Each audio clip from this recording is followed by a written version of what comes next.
Bumili ako nitong armrest. Universal armrest.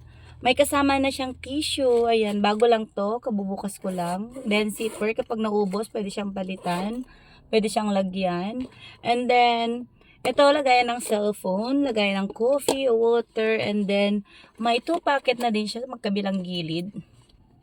Galing ano?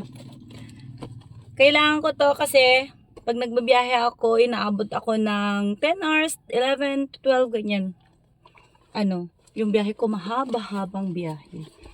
So, dito may cover yung iipit ko na lang gawa ng meron siya ganito. Easy to install, guys. Ipit mo lang ganyan. Ipit mo lang siya ng ganyan, oh.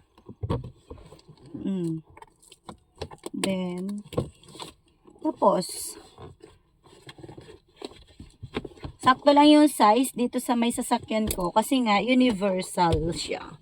And then pag nagda-drive ako, ganito na.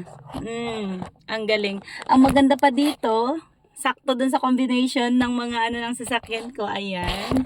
Ayan. O diba? Ang galing. Tapos ito kasi yung upuan ko. Ayan. Lagay ko muna dito.